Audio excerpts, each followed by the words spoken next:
तो फैज़ान भाई, मेरे 26 साल के तजुर्बे में मैं कई क्लस्टर्स में गया हुआ हूँ जहाँ एम्ब्रॉयडरी होती है। हर तरीके की एम्ब्रॉयडरी होती है। कश्मीर में बिना फ्रेम के होती है, और लखनऊ में चिकनकारी के लिए वो गोल्ड फ्रेम होता है। हमारे बंगाल में बड़े अड्डे लगते हैं, मगर इतना बड़ा, इतना विशाल अड्डा मैंने कभी कहीं नहीं देखा। सो खैर, जो पीस बना है वो तो लाजवाब है ही, उसके बारे में तो आप हमें परिचय देंगे ही। मगर मैं आपको बताना चाहूँगा कि इतना बड़ा अड्डा मैं कभी सोच भी नहीं सकता हूँ। बट आपसे रिक्वेस्ट है कि आप ये जो पीस बना हुआ है, ये जो ताजमहल है, इसके बारे में कुछ। ये जो आपने अल्फाज बोले हैं कि इतना बड़ा अड्डा नहीं देखा कभी, ये बिल्कुल सही बात है। ये अड्डा ही अपने आप में बहुत एक यूनिक और अपने आप में एक मास्टरपीस है। आप देखेंगे इसमें जो लकड़ी का इस्तेमाल हुआ है, वो लकड़ी भी आबनूस की लकड़ी है, और ये वो लकड़ी का इस्तेमाल हुआ है जो ताजमहल के नींव बनाने में, जो उसका ज़मीन, उसकी जो ग्राउंड बनी थी, जो उसकी नींव बनी थी, उसको बनाने में जो इस्तेमाल हुई थी, ये वो लकड़ी है ये। अब मैं आपको एक चीज़ बताना चाहूँगा कि मेरे ग्रैंडफ़ादर पद्मश्री शेख शमसुद्दीन साहब, और एक बार मेरी ग्रैंडमदर ने उनसे एक ऐसे ही जोकिंगली उनसे एक मज़ाक में उनसे बात बोली के साथ, Shahjahan has made a Taj Mahal for his wife, what have you made for me? Then he replied ke I will also make a special Taj Mahal, and exactly as a same replica of the Taj Mahal which you have seen, and it will be a masterpiece and it will be a final work of art of my life.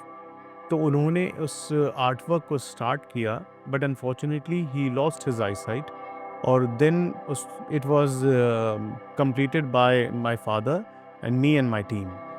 तो अभी आप उस ताजमहल को अगर देखेंगे, तो मैं चाहूँगा कि आप इस ताजमहल के ऊपर थोड़ा-सा ज़ूम इन करें और देखें। ये वो ताजमहल का प्रोजेक्ट है जिस पे 3 जनरेशंस हैव वर्क्ड, और अभी भी इट इज़ इनकम्प्लीट, जिसमें बॉर्डर की ज़रूरत है, बॉर्डर अभी लगना बाकी है। और इस ताजमहल की ख़ास बात ये है कि जो आप ताजमहल के अंदर जिस तरह का काम आप देख रहे हैं, और जितना काम देख रहे हैं, और जहाँ पे काम जो देख रहे हैं, वो जो काम, जितना काम, जहाँ पे काम, वो तीनों चीज़ें यहाँ पे आ रही हैं वो। मिसाल के तौर पे अगर नीचे आप ज़ूम करेंगे, आपको 5 स्टेयर्स दिखेंगी। ये 5 स्टेयर्स ताजमहल में भी 5 स्टेयर्स हैं। ये 5 आप कह ये रहे हैं, 5, ये जी, 5। जी, जी। और ये जो फ़ारसी में या अरबिक में लिखा हुआ है, ये हूबहू सेम टू ये सेम है। अगर आप देखेंगे, ये एक कुरान का एक चैप्टर है, chapter Yasin, YASEEN, chapter Yasin है, सूरह यासीन बोलते हैं उसको। तो सूरत यासीन की वर्सेस लिखी हुई हैं। ये 4 साइड्स हैं ताजमहल की, चारों साइड्स पे मेन गेट्स पे ये सूरह यासीन लिखी हुई है। ये एग्जैक्टली जो ताजमहल में है वही यहाँ पे वर्सेस लिखे हुए हैं। इसमें एक फुल स्टॉप, एक कोमा का भी कहीं भी कोई फर्क नहीं है। तो जो आप यहाँ देख रहे हैं, एक अनोखी बात मैं आपको ज़रूर बताना चाहूँगा इस आर्ट वर्क में। इसमें हमने एक अनोखी टेक्निक इन्वेंट करी है, जिसको अभी हम पेटेंट करा रहे हैं। सारी फॉर्मेलिटीज़ हमारी शुरू हो गई हैं।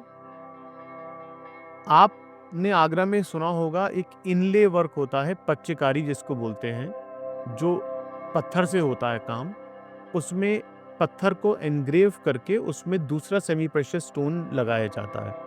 इसी तरह एम्ब्रॉयडरी को एनग्रेव करके इसमें एम्ब्रॉयडरी फिल करी गई है दूसरी, जो एक अनोखी टेक्निक है। ये वर्ल्ड में अभी तक कहीं टेक्निक नहीं हुई है, जिसको इनलेड एम्ब्रॉयडरी बोला गया है। तो मैं चाहूँगा कि आप थोड़ा-सा इसके ज़रा कवर करें। तो आप इस चीज़ की बात कर रहे हैं? ये बिल्कुल आपने जो सही पकड़ा, ये वही टेक्निक है। हाँ, इसमें एम्ब्रॉयडरी को एनग्रेव करके एम्ब्रॉयडरी फिल करी गई है। बहुत ही, मतलब मैंने भी कभी और इसको करने के लिए मैग्नीफाइंग ग्लासेस की ज़रूरत पड़ती है। आपके पास अगर मैग्नीफाइंग ग्लासेस नहीं है, तो आप इस टेक्निक को नहीं समझ पाएँगे। इस टेक्निक को इन्वेंट करने में ही तकरीबन 2.5 साल लग गए थे, इस टाँके को इन्वेंट करने में। वो टाँका बैठ ही नहीं पा रहा था अपनी जगह जो हम चाह रहे थे। तब जाके वो 2.5 साल के बाद वो तैयार हुआ टाँका। तब आज जो आप इस शक्ल देख रहे हैं, ये शक्ल आपको दिख रही है।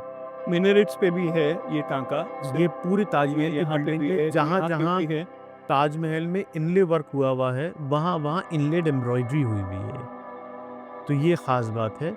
इस ताजमहल को बनने में तकरीबन अभी ये कंप्लीट नहीं हुआ है, जैसे मैंने अभी आपको बताया कि इसमें अभी बॉर्डर्स बनने रह गए हैं, एम्ब्रॉयडरी के बॉर्डर्स लगेंगे। इसको बनने में अभी तकरीबन 13.5 साल लगे हैं और अभी मुझे ऐसा अंदाज़ा है तकरीबन कोई 8 महीने और साल भर के करीब का काम अभी और लगेगा इसमें।